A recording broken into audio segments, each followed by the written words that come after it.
Esto es Infinito Esotérico y Oculto. Infinito, serial del nuevo milenio.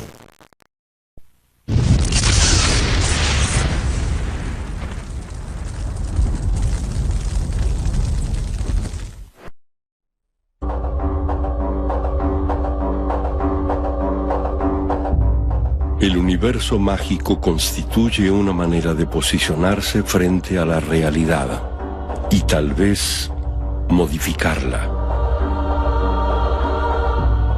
Es una compleja cosmovisión, un verdadero viaje hacia el interior de nuestra existencia.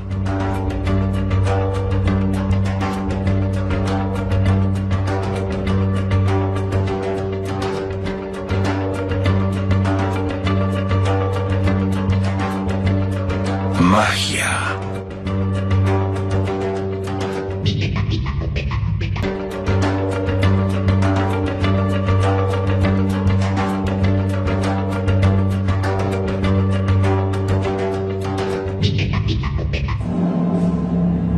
La Inquisición. La quema de brujas. Los famosos tribunales de la Inquisición y sus variados métodos de tortura han sido repetidas veces asociados a la persecución de las brujas y practicantes de la magia. Si bien cientos de personas perdieron la vida de formas espantosas bajo sus mandatos, las reales motivaciones para estas persecuciones obedecían a fines completamente distintos. Existe un estereotipo por el cual se piensa en la Inquisición como una institución medieval. En rigor, la Inquisición es una institución típica de la Edad Moderna y no del Medioevo.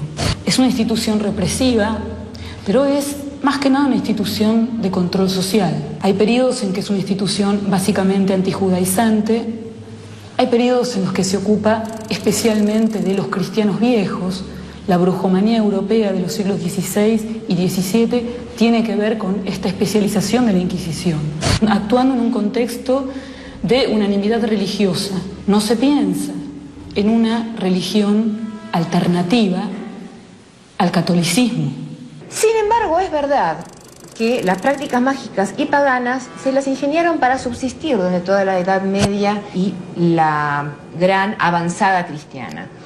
Pero esto fue a raíz de conservar un gran secreto entre todas sus reuniones. Ahí es cuando se empezaron a utilizar los llamados nombres mágicos o nombres de coven, que ahora son tan comunes en ciertos movimientos neopaganos, estos nicknames, como se diría en inglés, o nombres del demonio, porque al demonio también se los denomina Old Nick en la tradición británica, tenían como objetivo proteger la identidad de estos brujos, de estos sostenedores de estas antiguas religiones en plural.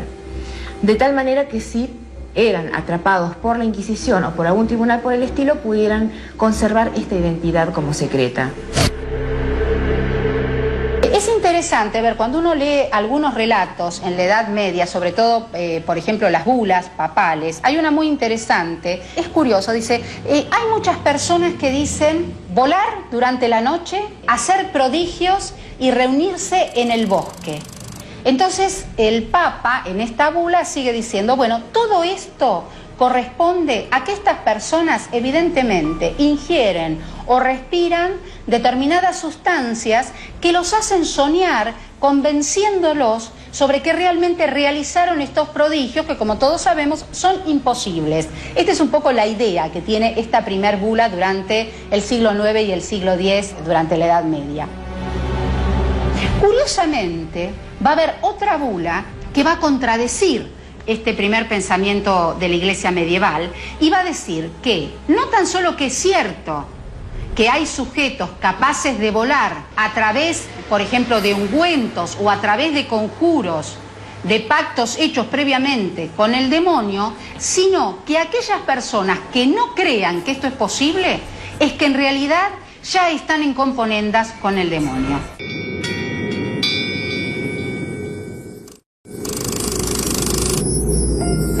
La Inquisición en América tiene una importancia mucho menor que en la península. Por ejemplo, porque es mucho menor la cantidad de procesos de los que se ocupa. Una buena parte de esos procesos no tienen que ver con delitos estrictamente religiosos. Son, por ejemplo, delitos de orden sexual. La solicitación, por ejemplo, o la bigamia, o bien delitos que entraban en lo que en aquella época llamaban las supersticiones y que cubría una gran variedad de prácticas, desde la utilización de conjuros hasta la factura de encantos o hechizos. Por otra parte, no solamente la Inquisición se ocupaba de delitos religiosos. En rigor, la justicia penal de antiguo régimen se caracteriza por una cierta confusión entre delito y pecado. Por esto es que algunos delitos que no por nada se llamaban de fuero mixto podían ser juzgados también por tribunales civiles. Y la hechicería, que es uno de los delitos que nos interesan, podía ser juzgado también por tribunales civiles. En principio, debía existir una denuncia. Se los interrogaba.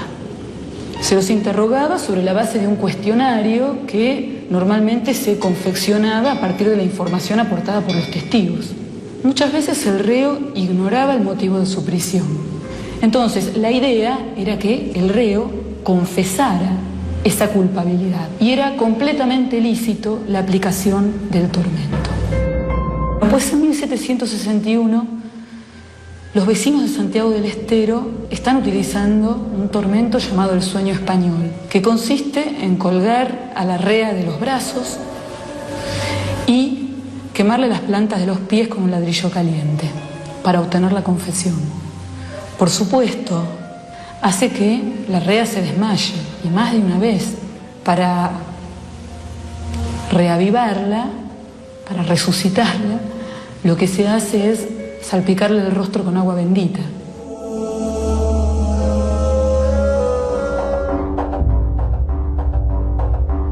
Los sistemas mágicos son fórmulas y procedimientos que sintetizan de algún modo todo el conocimiento y prácticas esotéricas que el hombre ha desarrollado. Pero la magia existe desde siempre, previa a cualquier sistematización, desde el origen del hombre.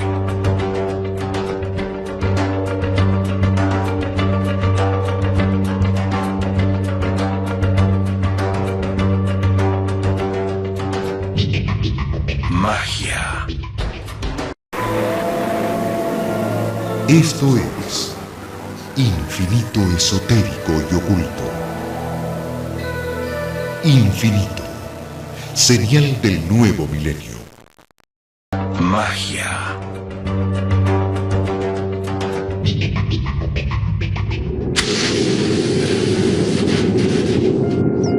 La primera vez que encendió un cirio, fue sorprendida por la belleza de la llama. ¿Por qué en adelante privarse del placer de crear una luz? Lo volvió a hacer, acercando la cerilla al cirio apagado, viendo con agrado cómo el fuego prendía, llenándose los ojos de esa luz íntima y fuerte.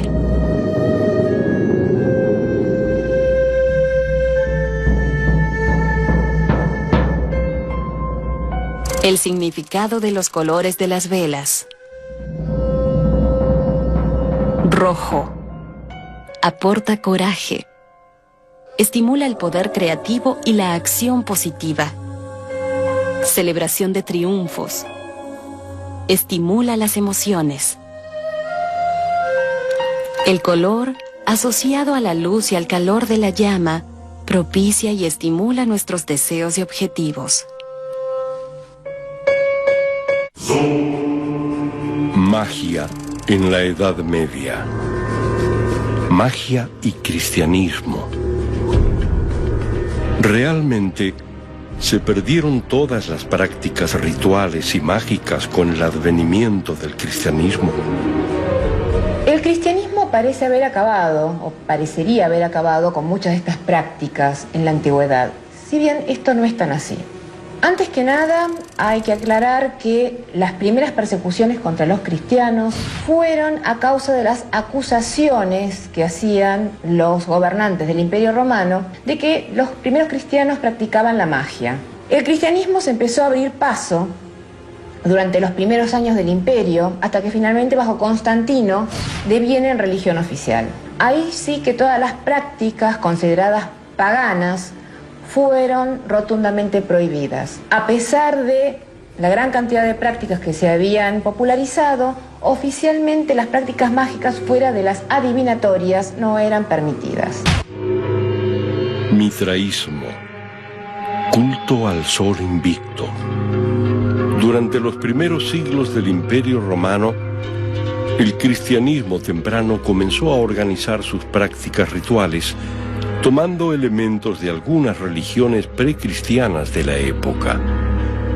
El culto más popular, extendido a lo largo de todo el imperio, era el del dios Mitras, representado por el sol invicto. El mitraísmo o el culto del sol invicto era una religión que tuvo su origen justamente en Persia, con lo cual estaba muy signada por todo lo que fue la magia caldea, y que también era una religión de tipo iniciática. Los misterios más profundos solamente podían ser aprendidos por aquellos iniciados dentro del culto, dentro de la religión.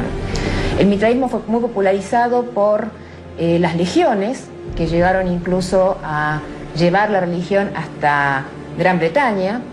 Muchos de estos rituales, como por ejemplo el compartir la comida entre todos los integrantes, fueron conservados también dentro del cristianismo.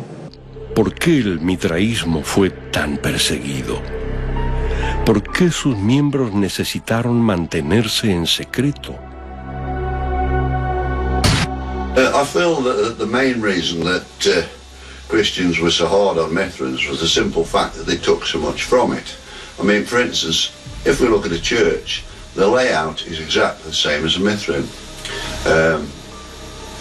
Bishops wear mitres, which is just a corruption of the word Mithra. In a church you find things that don't seem to be Christian related, such as the lectern, the eagle on which the Bible is placed. Now this is pure leftover from the Romans, and also it's a Mithrin badge. I think a further reason is that because Mithrans were largely formed of the intelligentsia, engineers, soldiers, etc., the early Christians, who didn't tend to be that well educated in Britain, were very frightened of them and did everything they could to put them down. La persecución de los paganos. Carlomagno, ya en los siglos VII y VIII, que en la expansión de su imperio manda pasar a degüello a todos los paganos germanos, a menos que estos se convirtieran. Entonces, estas conversiones un poco a la fuerza, lo que trajeron fue que muchos de los lugareños, si bien desde lo externo practicaban el cristianismo, internamente seguían muchas veces adorando a sus antiguos dioses. Y por ende, seguían practicando muchas de estas técnicas mágicas o ritualísticas de acercamiento a estas deidades. De hecho, hubo gran cantidad, por ejemplo, de conocimientos de lo que era la medicina popular que también se conservaron. Durante la Edad Media era muy común que cada poblado tuviera su vieja sabia, pues generalmente una persona que se encargaba de asistir a los nacimientos y que también dominaba cierto arte de curar, de la magia de curar, que en realidad era nada más que herboristería avanzada, y que, bueno, cumplía un rol un poco particular dentro de cada una de estas aldeas. La cuestión fue cuando empieza a tomar más cariz la imagen de Satán, y esto de alguna manera obviamente minaba las bases de esta todavía muy nueva religión. Entonces comienza por parte de la Iglesia una persecución de todas aquellas ideas y prácticas que sintiera que iban a minar este poder incipiente, este poder que estaba todavía afianzándose. El concepto de ritual es infinito. Todos somos capaces de diseñar nuestros rituales personales para que nos ayuden a relacionarnos con nuestras propias creencias y, sobre todo, para aumentar nuestra energía interior.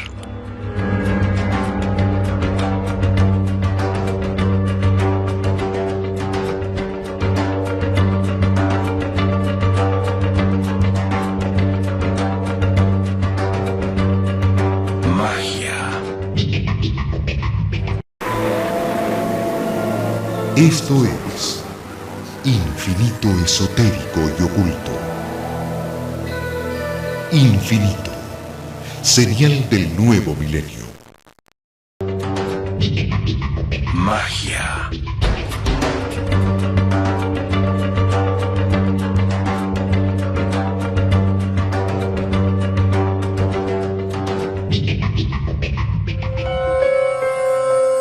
Desde hace milenios, las hierbas aromáticas fueron utilizadas por el hombre en rituales diversos, asociando sus virtudes, tanto sanadoras como mágicas, a dioses, diosas y espíritus.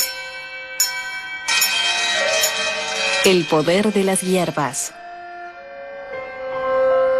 Incienso. Arbusto nativo de Arabia Norte y Este de África, India y China. Usos: para ungir objetos o personas, hechizos de exorcismo, bendiciones, clarividencia, limpieza de hogares y personas, purificación, éxito, transformación. También incrementa el poder de cualquier hechizo. Libera de hábitos perjudiciales.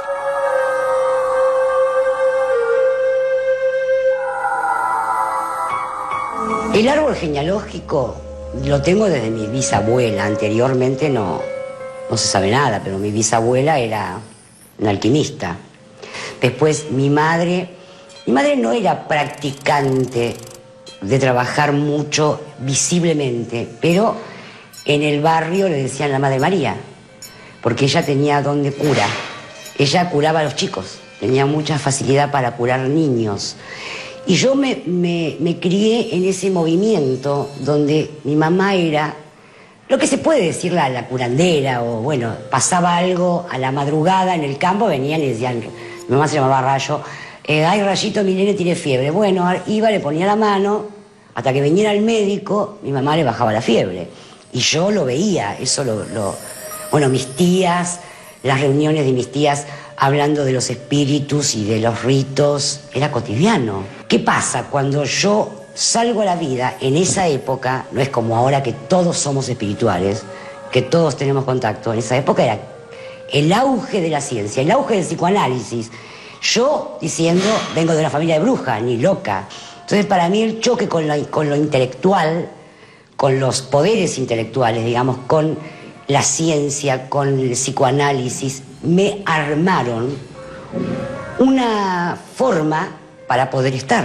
Si bien tengo una formación intelectual, no tengo una cultura de la magia. Es decir, no puedo incorporar memoria de libros, por ejemplo. Sé que hay instinto que me mueve. Entonces, eso lo traigo de educación, digamos.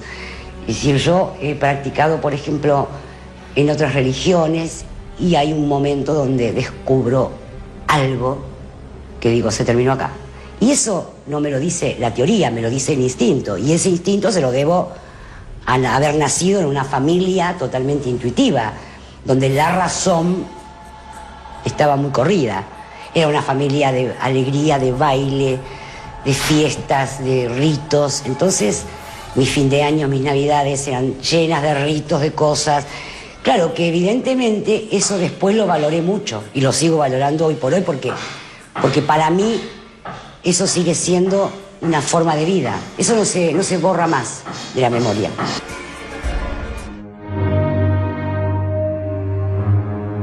Diseño de un ritual personal. Elección de un lugar sagrado. ¿Dónde realizaremos nuestro ritual? Deberemos considerar el espacio físico del que disponemos. Puede ser un escritorio, nuestra habitación, un parque cercano, etc. Esto dependerá, entre otras cosas, de la cantidad de elementos que querramos utilizar y si el ritual es grupal o individual. Es importante establecer algún espacio sagrado, delimitándolo en el momento de realizar el ritual y liberándolo a su finalización. Este espacio ritual no necesita ser permanente, pudiendo disponerse solo en el momento de la ceremonia.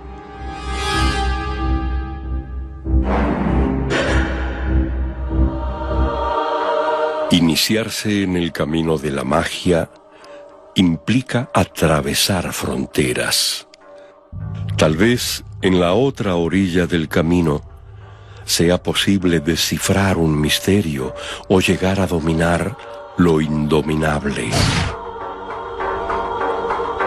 Pero nosotros mismos somos la primer frontera, y cada paso que damos nos contacta con luces y sombras de un interior también mágico.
Abre tu mente.